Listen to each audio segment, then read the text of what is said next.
SSC পরীক্ষা recently দিয়েছো কিংবা যারা এসএসসি প্রথম বর্ষ বা দ্বিতীয় বর্ষে আছো, এই ভিডিওটি তোমাদের জন্য। দেখো আমি বোর্ডে কিছু বিষয় লিখেছি কি এইচএসসি যে আইসিটিটা আছে এটা কি পড়ালেখা নাকি মোবাইল চালানো। আমাদের যে এডুকেশন সিস্টেমটা আছে এটা স্ট্যাটিক পর্যায়ে আছে, যেখানে আমাদের আইসিটিটাকে পড়ালেখার মাধ্যমে তো খাতা কলমের ভিতরে রাখা হয়েছে, যেটা হলো স্ট্যাটিক সিস্টেম বা অ্যানালগ সিস্টেম। এটাকে আমরা ডাইনামিক ভাবে শেখাবো, অর্থাৎ মোবাইল চালানোর মাধ্যমে। কেননা আইসিটি যে টপিকগুলো আছে, তোমাদের এখানে যে টপিকগুলো আছে, ওয়েব ডিজাইন বলো, সংখ্যা পদ্ধতি, ডিজিটাল ডিভাইস বলো, কিংবা প্রোগ্রামিং ভাষা বলো, এগুলো যদি আমরা ডাইনামিক ভাবে শিখতে পারি তাহলে এটা আমাদের মনে থাকবে, এটা আমাদের আর এই বোরিং খাতা কলমের ভিতরে সীমাবদ্ধ থাকবে না। কিন্তু আমাদের আইসিটিটা মূলত দেওয়া হয়েছে এই জন্যই যাতে আমরা শিখে ইমপ্লিমেন্ট করতে পারি, আমাদের বাস্তবে প্রয়োগ করতে পারি। কিন্তু আমাদের এডুকেশন সিস্টেমে যে কলেজগুলো আছে সেখানে যে ফ্যাসিলিটিস গুলো না থাকায় তারা এটা তোমাদেরকে প্র্যাকটিক্যালি শেখাতে পারে না।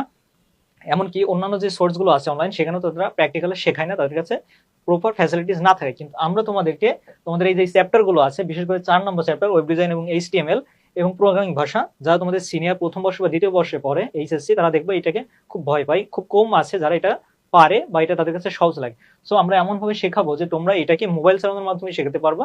যে হ্যান্ডসেটের মাধ্যমে তুমি এই ভিডিওটি দেখছো, সেই হ্যান্ডসেটের মাধ্যমেই এই যে এখানে তোমাদের যে ওয়েব ডিজাইন আছে, প্রোগ্রামিং ভাষা আছে, এটা করতে পারবা এবং তোমাদের কাছে ইজি হয়ে যাবে।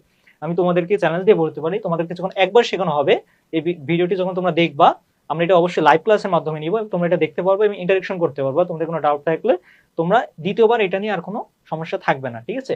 এটাকে আমরা এইভাবে সাজিয়েছি। এখন কথা হচ্ছে যে